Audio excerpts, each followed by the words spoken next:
Hey there, Jordan Sheridan live, Status Coup. It is Thursday, December 9th, 2021. For a change, there's some justice in the United Corporations of America. A really, really busy day, but two really important stories. First, the first unionized Starbucks in American history in Buffalo, New York, where we were on the ground a few weeks ago. And Stephen Donzinger has been released from a federal prison and is serving the rest of his term at home. So we'll talk about both of those things. But without further ado, I want to right away bring in two workers from Buffalo who were part of the successful union drive that scored a union, the first Starbucks union ever in America. Before I go to you guys, I just want to let viewers know who might have not seen the news. This is from Vice.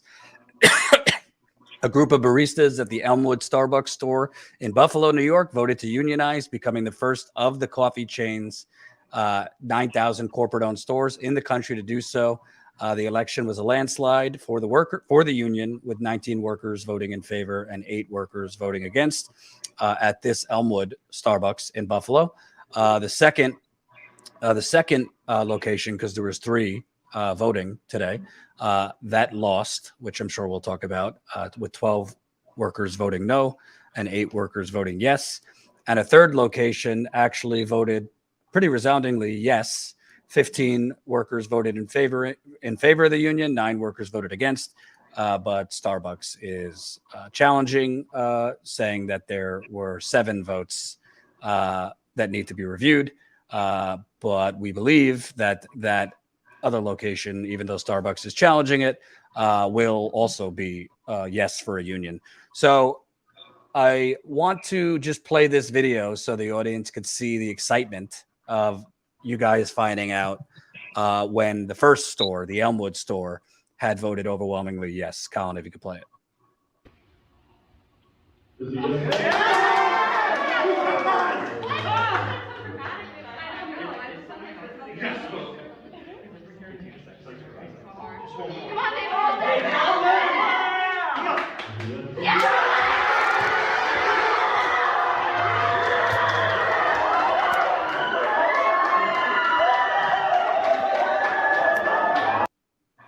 So, let me just ask you, because I think, for working people, the working class, the progressive movement, there haven't been a lot of great feelings lately. Maybe not in 30 years, really.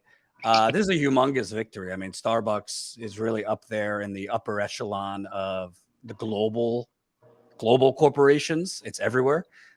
This is really David first Goliath. So the fact that you guys have won even one store, let alone it looks like it will be 2 when it's all said and done. Just tell me what was going through your mind when you found out about the first victory. I mean, going into today, I mean, it's just extremely excited, but also anxious because you never know going into these elections, like how ultimately they're going to turn out. We know Starbucks has run one of the most intense anti-union campaigns we've seen in recent history. And just totally dominated the workspace for all of us in all stores across Buffalo. So when that last ballot came out and we knew we had the majority, a super majority, and we'd won the vote, we were crying. I was crying. RJ, you can speak to it too, but yeah, it was amazing. Yeah, it was honestly one of the most satisfying feelings you could have after months of what amounts to essentially a war of attrition that the company has been waging against its own workers. All the money and the time and effort that they've dumped into just trying to lie to people and make us out to be, these monsters who just want to watch the world burn, when in reality, the workers are what makes this company. We're what make, these corporate executives rich. We're who buys Howard Schultz's penthouses. If it wasn't for the work that we do, Starbucks wouldn't be where it is. So it's only fair that we have a seat at the negotiating table and be able to have a democratic say in our workplace. To me, it was just extremely satisfying. after what was months of a lot of hard work that people put into this. And it just goes to show it doesn't matter how much money Starbucks puts into fighting against the union and what kind of greasy tactics they use. In the end, the workers are always going to win. That's just the fact of it. And I'd like to ask, because I've covered Amazon, their union battle in Staten Island. It's a little different because that warehouse has 7,000 something workers. This was just 3 stores. But despite the differences, I mean, Starbucks had flooded, like, not just these 3 stores, pretty much all stores in Buffalo with executives from around the country, senior management from out of state. They hired new workers who, according to the workers I spoke with, were not even necessary. I mean, they just flooded your stores, in my view, to get in the middle and disrupt the pro-union workers, to kind of get in the middle of your momentum, make it difficult for you to communicate, make it more difficult to organize. So can you kind of talk about, as Starbucks flooded the zone and added all these extra people, the executives, literally Rossann Williams, the president of North America, is sweeping floors in Buffalo. Yeah. How did you guys overcome that? I mean, clear union busting to stay organized and cohesive, because in Elmwood, the first store that successfully unionized, it was 19-8. How did you stay organized and stay strong and band together when it was kind of chaotic in the stores? Well, I mean, in my store, I work at the Cheektowaga location, where we're pretty sure it's going to be a victory, even though there's still some stuff to be decided. But no, I mean, we're definitely it's going to be it's a win. I mean, to just the quick rundown of what we're looking at for the legal hearing coming up on that. Starbucks had packed the voting rolls with workers from another store. They've closed down actually 2 stores in the area and moved workers from both those stores into it. One of those stores is Walden Anderson, which is just recently refiled. And those workers actually worked longer than the Niagara Falls Boulevard workers that had been put on the voting rolls and worked there for a week. And none of those Walden Anderson partners got a ballot. And that basically, their case is dead in the water. Those votes are not going to be counted. We are just as confident about that as we are about our past legal cases that we've had against Starbucks winning our bargaining unit size. So, absolutely, and Starbucks is just totally aggressive and hostile attitude that they've been taking towards the union has driven a lot of the new partners in the direction of the union, because they see immediately what side they're on. As soon as, when you're a new hire and you come into the company, this was my experience. I haven't worked at Starbucks that long. By the time I had started working and got hired, I got thrown right into the middle of this. And my first day at Starbucks was being in an anti-union meeting before I had even worked a shift or been trained. So they were trying to curate these votes to turn out as no's from the beginning, because that's what they tried to do with me. Now, as far as talking about Amazon, I had the pleasure actually of being able to go out to Staten Island and talk with Chris Smalls and other Amazon organizers out there. Sat outside the tents and heard about how they were able to sign up 2,000 people, and I think it's awesome what they're doing out there. I think something that speaks to the power of what Starbucks workers have been able to do here in Buffalo is, even when you saw the Bessemer Amazon campaign going on, which was an amazing fight, even though they didn't win it, you didn't see Jeff Bezos come out to the warehouse and personally try and bust the union, right? But here in Starbucks, we had Howard Schultz flying out to Buffalo. What other reason would he ever come to Buffalo aside from to bust up a union like this? So to me, the fact that we've got the final boss coming out to try and squash us, it's just a testament to how passionate and how much work we've put into this, and the fact that they really do believe that we can win as much as we believe we can win. Otherwise, they wouldn't be trying so damn hard. Right. And I think it also should be said that you guys in Buffalo have been complaining about certain things forever. I mean, in one of the stories I just read, there was a problem with a beehive in one of the stores. And you guys complained and complained and complained, like people were getting stung by bees. And it was after you started this union campaign, all of a sudden they send in an exterminator. That kind of shit is going on all over this country, the United Corporations of America, as I call it, where bad working conditions, equipment not working, unsafe conditions, whatever. and workers complain and nothing happens. In fact, for a while, they've told you, oh, you don't like it? Take a hike. But this kind of shows if workers actually take action, you guys benefited. New York tends to be a bit of a stronger union town than others. But if workers take action, all of a sudden they're rolling the red carpet and they fly the executives in and they're doing, talking about your wonderful direct relationship. But can you kind of just speak to a lot of people are nihilistic and think they're, the country's too corrupt. Can you kind of talk about the power of the workers? I know that's your workers, Starbucks Workers United, but the workers actually uniting because Starbucks really couldn't do much once that energy kind of spread. Yeah, no, I mean that it's really shown that, if workers stand together in solidarity, there isn't, no matter how many millions they throw at you, ultimately if the workers want it and they stand together, there's nothing the company can do to stop us. I mean, from the beginning, especially at like Elmwood and Airport, I mean, RJ, along with Carolyn, Donka, and Lexi, like their amazing like organizing committee, the leaders there, did such a great job turning that store around. It was 100% on the cards initially when we first filed for it.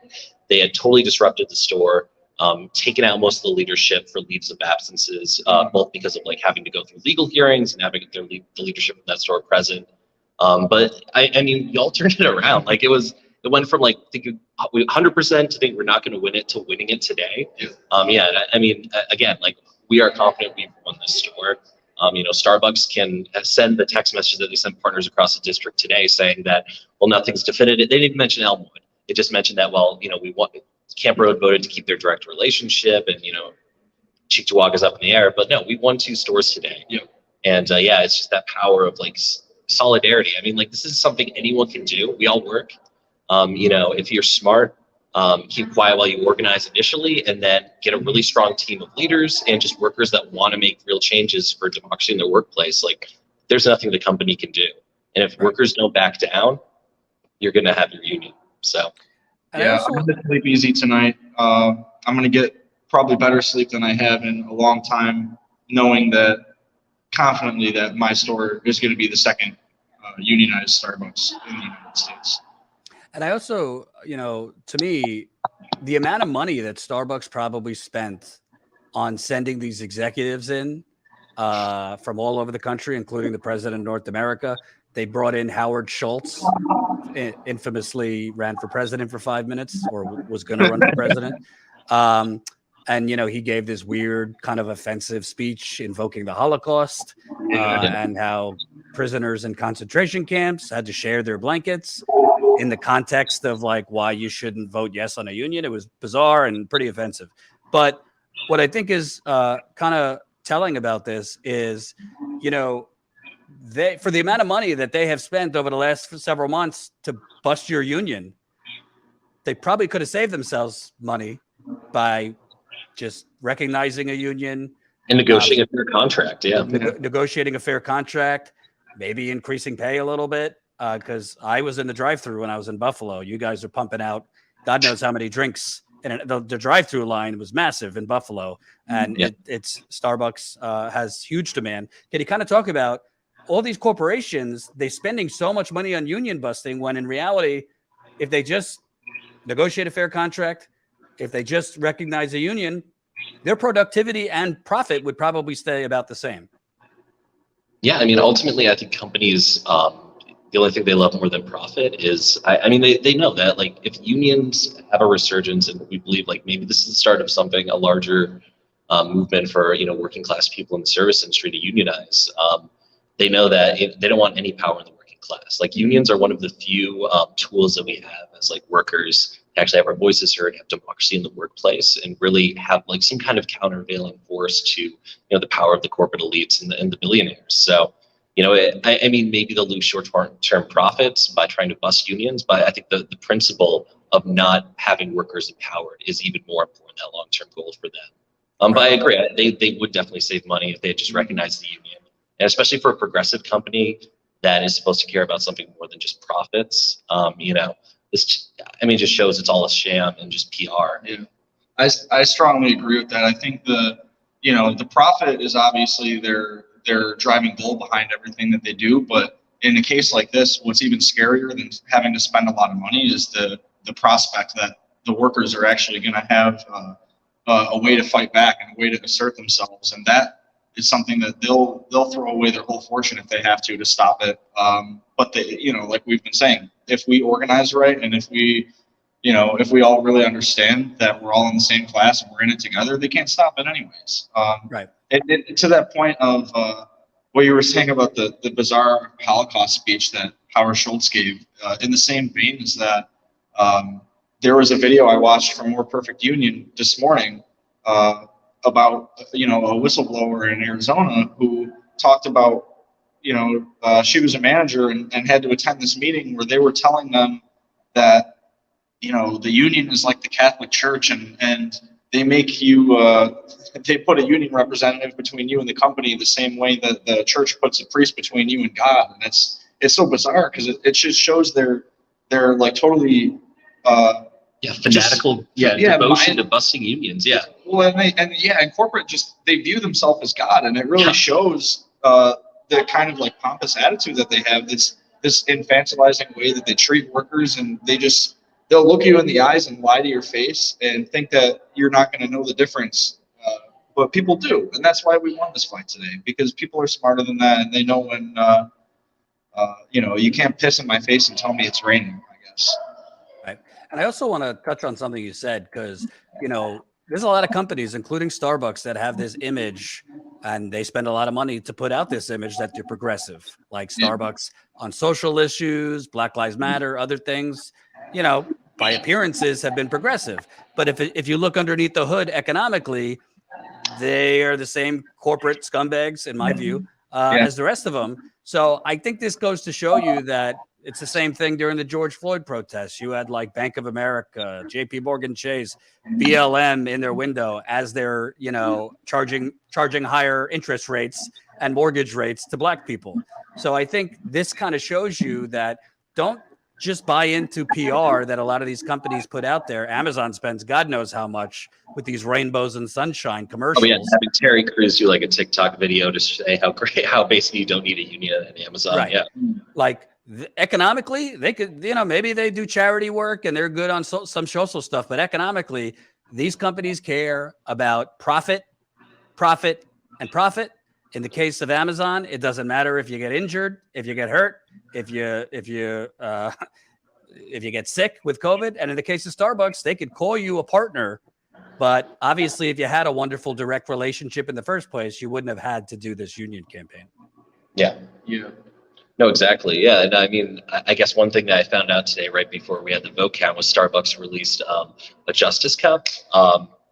Basically, celebrating their commitment to social justice, which was hilarious. I haven't seen the cup, but Jazz was telling me about it before the meeting. It's just, you can't make this stuff up. They're so, not even self-righteous, but they're so engrossed in their own PR that they can't even, I guess I think that was part of the reason that they failed here, was they bought their own messaging so much that they thought just flying Howard Schultz out here, having us meet the highest level executives would make us believe in the company.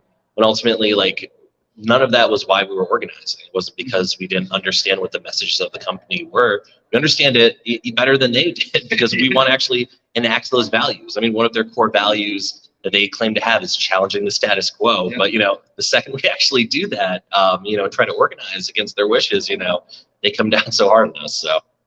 Yeah, I totally agree with that. The company, you're right, it does put a lot of time and energy and money into trying to paint this progressive image, and it just totally falls flat on its face in a lot of ways. I mean, it's just clearly just marketing, because my own experience as a queer person working at Starbucks, I've had managers that misgender me 4, 5, 6 times a day, and then literally in the same breath, hand me a pronoun pin, a they/them pronoun pin, because I asked for one because I was tired of getting misgendered. They hand me the pin and go, "Here you go, bro." I'm like, "Oh, that's great, fantastic." So to me, it's just like, okay, you can put rainbows and hand out pins and all you want, but if you're not even training your managers to understand how to just respect people in the workplace, and just a base level knowledge of the different identities of the people that you have working for you, it means nothing to me. I mean, so yeah, it's like you said, it's all marketing. It's just money at the end of the day. Yeah, absolutely. So I think a lot of people obviously take the time, celebrate. It's not like Starbucks is going to come to the table and negotiate a contract willingly and, very generously. The next steps are negotiating the first contract, the union and Starbucks. That might be as difficult as actually winning the union. No, this is our big battle. Yeah, I mean, it was amazing winning this today, but our biggest battle that we're going to face is having them come to the table and actually negotiate in good faith, a fair contract. And, I think I've mentioned this before, that we need the whole country, the whole labor movement, the progressive movements to stand behind us in this, because, we're negotiating on behalf of partners across the country at Starbucks and service industry workers, and showing what's possible with the union. What are how far can we actually make these jobs livable and provide a living wage for people? So, yeah, and I want to give one last shout out to Chris Malls and the Amazon Labor Union on Staten Island, because they actually those workers marched to Howard Schultz's penthouse in New York City and demanded to recognize the union, and I appreciate that. So I love all of them. Yeah, sorry about that. We're in the hall and there's a ton of journalists still. Oh, that's okay. I know you guys are doing this last minute. The last thing I'll say is I think workers and the progressive movement should take a cue from you guys, because honestly, at the end of the day, we could all march till we're blue in the face on climate, on race, on healthcare, and you can keep marching and you can keep marching. But until we start taking some economic actions, which a union drive is, and I'm talking, I don't want to, we're not going to just have a general strike tomorrow. That might not be, but until people start protesting with their wallets and start banding together and organizing to hit people where it hurts, their wallets, you're going to continue to have what you have, which is basically a corporate coup d'etat of the country. So I thank you guys for fighting. Thank you so much, Jordan. Like you guys said, it's not over. So I'll continue covering negotiations for a contract, and enjoy the night. Yeah, thank you so much. Yeah, it was great talking to you. Thank you. Absolutely. Solidarity. So that for those of you who maybe didn't see my reporting in Buffalo, I wanted to show you a little reminder, because we were on the ground. Status Coup was on the ground. We've been on the ground for a whole lot of things that other people do not go out and cover. So we were on the ground a few weeks ago in Buffalo, speaking with these workers, covering this union drive, when the corporate media was pretty much ignoring it. And frankly, the independent media wasn't covering it much either. Here's a reminder of our reporting.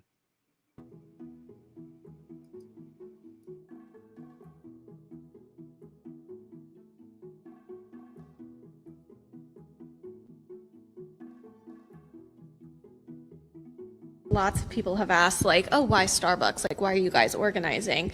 And I think first and foremost, throughout the pandemic especially, we've been called essential workers. And just having lived through the pandemic and being called that, and understanding that the conditions and the living standards that we have, it's just simply unacceptable. And I think we're trying to change the working conditions not only for Starbucks workers, but hopefully this leads to more people being able to say, enough is enough. I also want a better working environment and an actual say in my workplace. They gave us, completely against our wishes, 2 additional support managers. What they're supporting other than the anti-union campaign remains to be seen. There's as many people they brought in here, almost as many, I believe, as people voting in the union election. That's the type of disruption you're not supposed to do. I'm a regular at a couple of the stores here. They've taken the stores that I know people at, and they disrupted them by doubling the size of the people at times. That's dangerous. 2 of our committee just got COVID. They were put into a work situation purely as a way to disrupt about the union. The timeline, lines up that within those 12 days from October 1st to the 12th is probably when we would have gotten COVID, right before we went out. On isolation. And the only thing that's really been different in my life is that I've been working with upwards of 10 to 15 or 10 extra people, 12, 13 extra people. And that's just people on the floor. If we have 16 partners that are working on the floor, we also have 4 to 5 managers that are hovering around in the lobby, in the back of house, talking to each other. The amount of people packed into that building tripled in that week. you know, it's like it would be hard to kind of attribute this to anything else solely because that change was so drastic. And not even to mention the people who are coming in from all over the country. This is not like local or anything. Like if there's outbreak from travel or anything like that, like anything could be possible. And, we can only see it as both a tactic to disrupt a very strong pro-union store, to, scare workers, to intimidate them, and to basically break their solidarity. And we had to sit through 3 days of them basically telling us that not only are we essentially coffee robots that can just be put anywhere and assigned a position and we don't have to have any say in it, but that our managers who've worked very, very hard to take care of these stores and take care of us under these awful conditions don't actually have any say in what goes on. We are worth living wages, and we are worth having safe working conditions. But without baristas, there would be no Starbucks. Without people like us on the ground, we are what makes Starbucks what it is. And, Kevin Johnson just got a $20 million bonus over the pandemic. Well, we were the ones in the stores.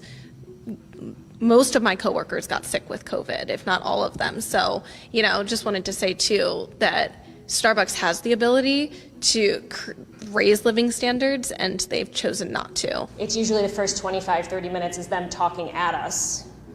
And generally, at this point, it's all anti-union. It started off, the first 2 meetings were kind of, we're here to help you, you raised your hand, we're so excited to be here and fix things. And then they've gotten they've broken us into smaller groups. They've scheduled these so that the most vocal of us are in one group and the quieter people are in other groups. So, it's blatantly obvious to us, and I'm sure that they know that. I'm just not so sure that they care. Unions come out of, struggles of working class people from, the 1800s and before. And we know what a union is. We know what the values of a union are. It's to support working class people. So Starbucks was piecing together every, bad piece of information they could find on unions to create this kind of like a collage of anti-union messages.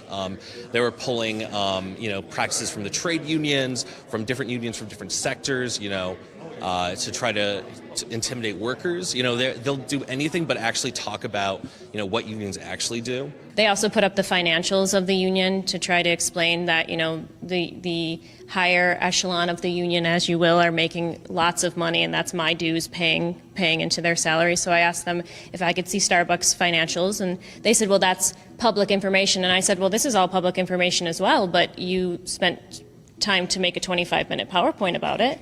I said, can you explain to me why I shouldn't be concerned that our CEO got a $20 million bonus in the middle of a pandemic, and I have partners who can't afford to pay their rent and put groceries in their fridge on the same week? They kept saying, well, the union is a business. And I said, as opposed to Starbucks non-for-profit? Who are we trying to fool here? You guys say you're not anti-union, yet this is the most anti-union thing I've ever seen in my life. How can you say that? And they were like, well, we're just giving you the facts. Well, it's like, okay, well, how come you can give your facts, yet when we try to provide information, you tell me that that's my opinion? The entire last listening session was a 25-minute PowerPoint that ripped apart the Workers' United Constitution. It was fear-mongering, and I called it out as fear-mongering. I also asked if they could juxtapose with that Constitution with Starbucks' Constitution, to which I was told they don't have a Constitution. So I asked what they had, and they said, well, we have policies and procedures. And I said, okay, well, who votes on those policies and procedures? And they said, well, nobody. I said, so there's no democratic system set up that allows me to have a say in my workplace? Well, no. I said, well, that's not helpful to me. I brought pamphlets to my store that were sitting in the back room, just like where they put their information out. And mysteriously, a group of corporate people came into my store, and then when I went back there after they left, all my pamphlets were gone. But their whole issue with the union was it was third party going to come between us and our ability to communicate with one another. And like you just said, you've got partners who their stores have been flooded with corporate to the point where they don't even know who they're supposed to talk to anymore in the case of an emergency. And you have COVID and you've got to make 10 phone calls to get a hold. That's not the partner-to-partner communication they've been professing. So they've kind of hurt themselves in a lot of ways. They've been doing a lot of talking, and it's been a lot of sort of do as I say, not as I do. I know partners that have been here for 10 years that have never had these listening sessions, which are apparently really common, and we should have, in theory, already That's what we've been seeing in the stores. I've never heard of that as a labor lawyer or working with organizers with, many decades of experience. Nobody involved in this campaign has seen anything like this. But I believe, the anti-union efforts are going to only intensify now, especially now that we have a month-long process of waiting for these mail-in ballots to come in and be counted. I think, what we saw, prior to getting this ruling is just going to be a prelude to an even more massive anti-union campaign ramping up. So I'm sure, there's going to be, if not weekly meetings, maybe almost like bi-weekly meetings, if not more. I've always said companies like money more than they hate unions. I found a company now that hates unions more than they like money. If I was a shareholder and watched the level of their spending here of anything to spend, I would be concerned. It's just a model. You couldn't take this model across the country. Amount they're spending on all these executives?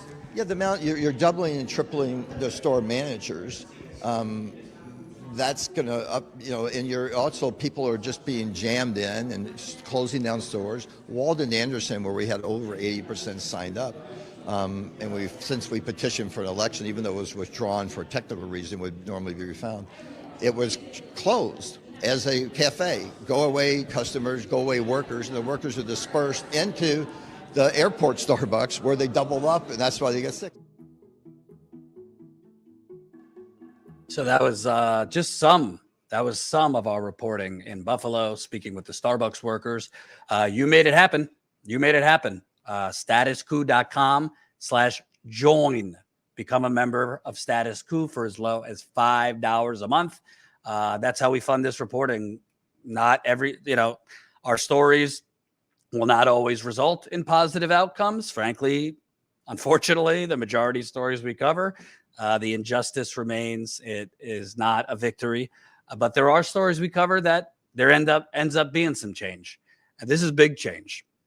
Starbucks having a unionized workforce, even in one store, is historic. It looks like when it's all said and done, it'll be 2 stores in Buffalo.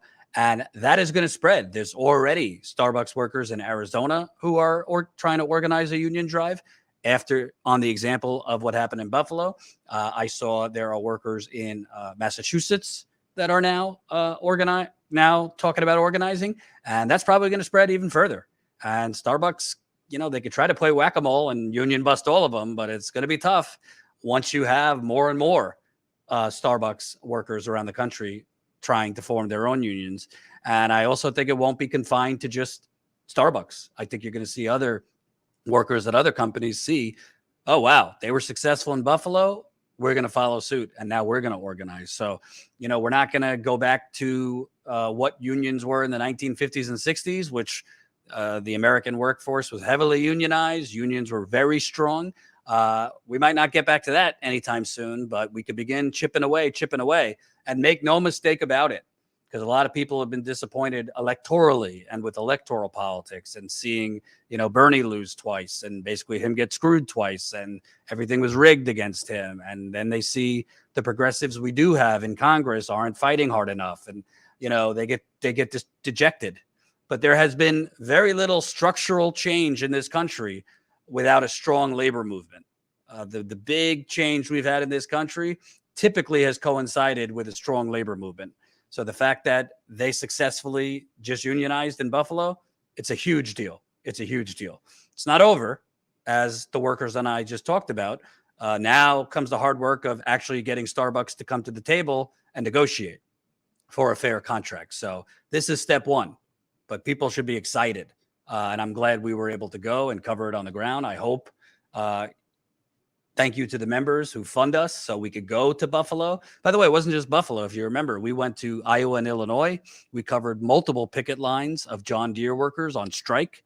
Then we went to Buffalo. We covered India Walton's mayoral election. Unfortunately, she lost. But we were there. We covered it on the ground for a week. Covered the Starbucks workers who have now successfully won a union. And we covered hospital workers at Buffalo's Mercy Hospital who are on strike. Due to severe understaffing, equipment, not having enough equipment, having faulty equipment, they just reached a new contract. And as I said, with these workers who have successfully went on strike, don't take it for granted. The only reason they've been able to go on strike is because they have a union. So that's why it's so important, these union drives. That's why I keep covering it. And it ain't sexy, folks. These topics are not what goes viral on YouTube. YouTube already is screwing us in their algorithm. But these kind of stories, when I put Amazon in a headline, if you notice, go take a survey of all the live streams and videos we've done on Amazon. Boo! Terrible views. Same with Starbucks. So anything on corporations, anything pro-union, anything anti-capitalist, boom, not good in the algorithm. So, thank you for supporting us so we could cover it. We'll continue covering it because, like I said, they now have to battle for that first contract, but we'll stay on it. Keep those super chats coming, by the way, because we'll read them at the end. I want to pivot off of Starbucks. I'm going to be honest with you. I don't really know the full details of this because I was recording another interview when this came down. But Steven Donzinger, Colin, if you could show the tweet, Steven Donzinger has been released from a federal prison, and he is now going to be carrying out the rest of his 6-month sentence at home. Steven Donzinger, I assume, tweeted this. Danbury prison officials released me this morning to serve the rest of my sentence, 136 days at home. Huge step forward for our campaign, but the battle for my freedom and to hold Chevron accountable continues. So grateful. So I haven't had a lot of time to look into this. I reached out to Steven. I'm sure he's very busy. He's just getting out of a federal prison, so he hasn't gotten back to me. I don't really know the circumstances because I didn't see it. I didn't even see an article about this in the media. Shocking that they're not covering Steven Donzinger being released from jail. So I don't really know the details. I don't know if the same judge that has been on a crusade against Steven Donzinger, who actually has ties to Chevron, if she ruled to release him early. He went into prison on October 27th. So about a month and a half he's been in prison. I don't know if it was that judge that released it. I don't have the information. But from Steven's mouth, he has been released and is now serving out the rest of his prison sentence at home. So basically a continuation of his house arrest. I have mixed feelings about this because on one end, it's obviously good when an innocent person is released from prison. He is innocent. He should have never, ever been sent to prison. Honestly, he shouldn't have been under house arrest anyway. So it's a good news that he has been released. He should be released and that be it. Just freed, not have to carry out the rest of his sentence, under basic house arrest. But let's not forget, he's been disbarred. His legal license has been revoked and he's been disbarred. Let's not forget his life has been ruined. Not just that disbarment, but he's lost valuable time with his teenage son. They have almost bankrupted Steven Donzinger, Chevron, who has spent millions and millions of dollars instead of paying the $9.5 billion that they lost in court in Ecuador that they were made to pay. They still haven't paid it. They just got up and left Ecuador, moved their operations out of Ecuador, haven't paid a dime, have not paid a dime. So he's been disbarred. He's been nearly bankrupted. Obviously, it's affected his family, and he's still technically under house arrest. So I believe there needs to be some reparations for Steven Donzinger. He should have his legal license restored. He should have money, economic repayment for the money he lost for all this time that he hasn't been able to work. The United Nations has ruled that this has been an abuse of human rights. So it's a good thing that he's been released, but let's not forget all the crimes that have been committed here. So again, I will update you when I have more information because again, I have not even seen an article about this. Maybe there has been one since I've been live. So I don't know the details of why he was released, what the circumstances were, but he should have never been sent to prison in the first place. And we were on the ground at the courthouse that day. We covered the sentencing, and to hear the judge saying that using analogies like it's time to, pay the piper.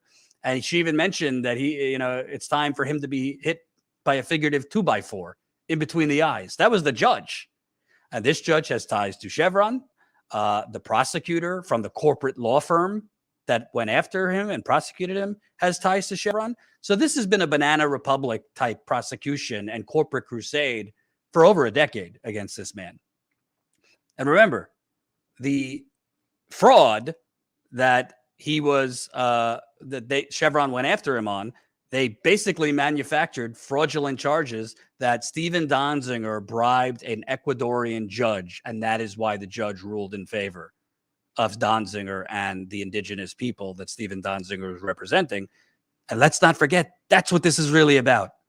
Chevron, it was Texaco at the time, Chevron acquired Texaco, knowingly poisoned the water in the Amazon in Ecuador. They dumped God knows how much waste, waste from oil into the Amazon, into the water. There have been birth defects. There have been deaths, cancer. Chevron went on this political crusade to change the subject away from that and to make not them the criminals, but make a human rights lawyer the criminal and his supporters a criminal. So I'm happy that he's out. I'm sure he's taking time with his family. So hopefully I'll be able to interview him soon for an update on how this happened and what the next steps are. Like he said in his tweet, if you could put it back up, Colin, he put in his tweet, this is the battle for his freedom and to hold Chevron accountable continues. So this is not over. This is not over by any limit, but it is good news, particularly before the holidays, that Steven Donzinger is now home with his family. And I will stay on this and try to interview him as soon as I can. So with that said, Colin, if you can come on so we could announce the good holiday cheer. Hello. So we now have a way, if Status Coup members want to give a little holiday gift to their friends and family. Hey, maybe you want to give it to your neoliberal aunt or conservative uncle. You can now give the gift of Status Coup membership. Woohoo! Colin, how does it work? It's super easy. You could just go to StatusCoupMember.com, which is our new member website. And there's a button on there that says store. And you just click on it and you just choose which one you want. And you check out like normal. The only extra step you got to worry, or not even worry about, but you'll get an email receipt. And all you have to do is just send to info@statuscoup.com that receipt with the email of whomever you are gifting it to. That way we have the email and can send. We would email them a coupon code essentially and a link to go sign up. So it's all nice and easy and laid out for them in the email and everything. So just check out and follow the directions is all you got to do. So for dummies like me who don't understand tech, StatusCoupMember.com, if you could put the link up, that's StatusCoupMember.com. You go to StatusCoupMember.com and you click where? You click on store. Can we show people? Can we show people what that looks like? I'm a visual person, so yeah. You go to StatusCoupMember.com. You click on store. Hold on. Oh wait, 1 sec. Let me not show that. The woes of being logged in as an admin. So here's the no, that is still not the website. Apologies. Okay, so you just go to the website StatusCoupMember.com right here, and you just click on store. And then you have a choice between 1 year of Status Coup. Can you make it? Sorry, could you make that full screen so people could see it? Okay. Zoom in a little bit.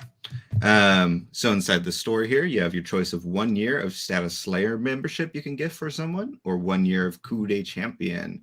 So you just click on which one you want, add it to cart, and then you can view your card and just proceed to check out like normal with whatever information and all that. And then once you get that and then you'll get an email receipt for it. And that's the main part of it. Yeah. So basically, one option is the $5 a month. That's the Status Slayer. And the other option is Coup de Champion for $10 a month. So what does this do? It not only gives your friends, your family, people who knows, maybe they are viewers of Status Coup but can't afford it on their own. It gives them, it makes them a member, so they'll have access to our monthly members only call. Colin, we don't want to talk about it yet, but we are kind of working on a members type store, like a members merchandise store, where certain swag will be available to anyone, but just specific pieces of merchandise just for members. And, you know, as best as we can, we're going to try and pump out more behind the scenes content just for members. So hopefully more people can give the gift of membership this holiday season. Colin, is there a link? Oh yeah, the link is in the description under the live stream. So the link is right there, statuscoupmember.com/store, statuscoupmember.com/store. Give the gift of membership. And if you're not a member, or if you're not a member, you could sign up yourself. If you statuscoup.com/join, sign up for $5 a month. This is how we grow. This is how we grow. This is how we get on the ground and cover important stories like the Starbucks workers unionizing in Buffalo, like the John Deere strikes that we covered. Colin and I were on the ground for 2 weeks. It's not cheap. Just for 2 weeks, the multiple flights we had, the rent-a-cars in multiple cities, the hotels for 2 weeks, and not staying at nice hotels, you know, in relatively normal hotels like the Marriott or things like that. Food, going to Best Buy for equipment we needed. You know, it all adds up. I mentioned flights. So all of this is only made possible through you, the members. So if you could sign up, statuscoup.com/join. And if you're already a member and have that extra, you know, $60 a year or $120 a year to give as a gift to a friend, family member, your dog, statuscoupmember.com/store, statuscoupmember.com/store. So before I go, want to give a teaser for tomorrow. We will be doing our weekly exclusive on Rockfin, 4 o'clock Eastern. I'm having our friend Graham Elwood on to talk about the Ghislaine Maxwell trial, which I believe is day 9. Is day 9 right now. Colin, you always pick the worst picture of me. I'm mad at you now. No, I'm kidding. That is a bad picture of me, but that's okay. So I'll have Graham on Rockfin tomorrow. Graham has covered Jeffrey Epstein, Ghislaine Maxwell extensively for years, way more than us. We just haven't covered it, not because we don't want to, but because we're doing 25,000 other things. So looking forward to having Graham on. That is for Rockfin premium members. So if you want to watch that, you'll have to join our Rockfin channel at rockfin.com/statuscoup, rockfin.com/statuscoup. We do an exclusive live stream on Rockfin once a week. So you'll have to join our Rockfin to watch that. We do cut up smaller clips. You know, if you can't join as a Rockfin premium member, you'll at least be able to see smaller clips on YouTube the next day or two. But we want to grow on Rockfin too.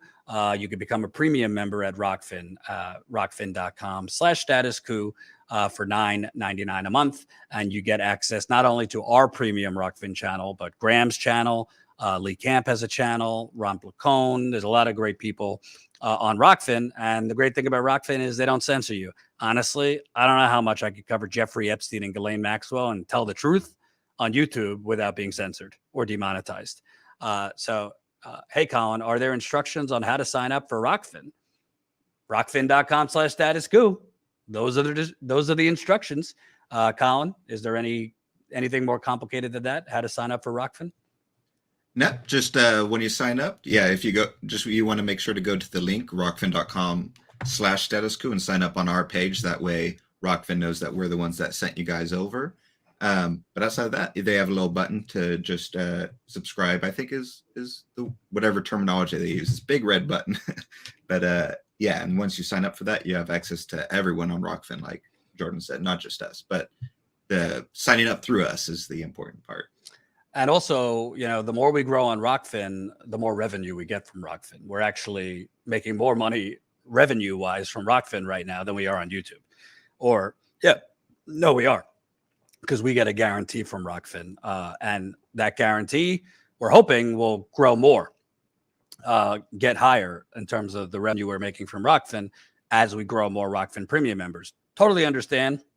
Not everyone could do it. $9.99 a month might not be, not everybody could swing that. But if you can, rockfin.com/statuscoup. And again, the great part is you get access to our channel, but also Graham, Lee Camp, Ron Placone. I'm forgetting others that are on Rockfin. There's a lot of cockamamie people on Rockfin too, but there's also a lot of good people on Rockfin. So sign up, rockfin.com/statuscoup. Like Colin said, you got to sign up through us for your membership to be counted for Status Coup.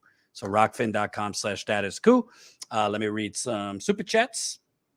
Kelly Elaine, $50. Holy cow. Kelly, thank you so much. You helped us out yesterday too.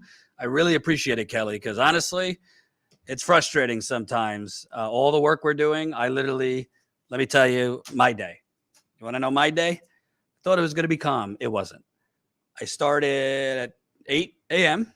doing some behind the scenes stuff, business type stuff I don't want to bore you with.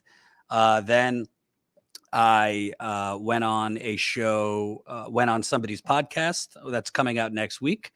Jake Hanrahan, who's done incredible reporting on a whole lot of things. He's actually out of the UK. I went on his podcast. Then I recorded an interview with Graham Elwood, which that was about 40 minutes. As I was recording with Graham Elwood, the Starbucks news came out. So then I tried to track down Starbucks workers to go live. I was also on the phone with AT&T for 45 minutes. Oh, my head's going to explode. And tonight, after I get off, I have to work on this Flint story that we're working on for a larger outlet that I just finally got notes back from that outlet. So very, very busy day.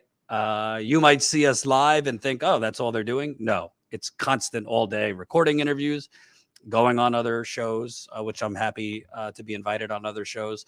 Also this morning, the Working People Pod, I was a guest on their podcast. So that's out. Colin sent out an email to our email list. So you can listen to me on the Working People Pod with Max Alvarez. So that was great. So it's been very, very busy. Diane, Brazil, $5. Thanks for the reporting on this, Jordan. It won't be on mainstream news. Congratulations to the workers. Yes, I'm not holding my breath that CNN or MSNBC will be leading or even covering at all that Starbucks workers in Buffalo just won the first unionized Starbucks in the United Corporations of America. Not holding my breath, not expecting that. Robert Copeland, $5. Thank you, Robert. Appreciate it. Adam Zalatan, $10. Woohoo! This is just the beginning. Refreshingly good news. Hope you're doing well, Jordan. I am. Today was a good day. It's rare, but these two pieces of news are really great news because, sometimes you really think like we're just going out there and out there and out there and covering these things and YouTube suppressing it and nobody's seeing it. And, the people doing hot takes and bullshit are getting 10,000 views while we're just struggling. And you think, well, we're just struggling and we're doing real reporting, but it's not actually changing anything. It's not actually affecting anything for the better. And that not that our reporting made this happen, but it's nice to see that the things that we're reporting on that will not go viral and are not sexy. Sometimes they have happy endings. That is a nice thing to see as a journalist and as a human, because this could get frustrating. A lot of the stories we cover, the injustice remains, like Flint, Michigan, that we've stayed on and we're staying on. I'm working on my, I don't know, at this point, 15, 20, I can't, I've lost track of time, lost track of how many stories I've worked on regarding Flint. Self-taught artist, $20. Bro, you were a machine. Thank you. Yeah, I appreciate that. It's not healthy. I'm hoping we could get some help because I'm kind of exhausted doing all this. And Colin, too, is doing the job of 30 people right now. But thank you for that super chat and the kind comments. Girlfriend 97, $14.99. Jordan, you look like old paper on screen. So who is responsible right now? Old paper. Well, I know I have some grays in my beard. I know my hair is thinning.